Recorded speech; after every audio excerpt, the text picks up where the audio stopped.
Hi, my name is Mithil and I'm from Australia. I'm just a student. I want to start a brand for myself and I recently met Ivy from an internet where I was trying to be talking to her about to launch a product for myself. And also I told her I'm going to visit China for about this product and we want to talk about the things that I want to do for my company. And I'm in China right now and I met a beautiful owner, the Profound company, which is Suzanne. Yes, she's super nice. She is very cooperative with, and also the good thing is she knows the English and that is super benefit for me.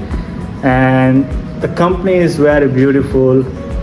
Even the product that I have gave the design, it's amazing. I can say that out of 10 it's 100. Very good. Even the employees of this company are too much nice. They are very cooperative with me. Even the good thing, they all know English, so I'm not need to be worried about the language. If you want to make a business, you can definitely contact the Profound. It's very good for you. Even the environment is very nice. I can say it's super neat, clean. Yeah, thank you.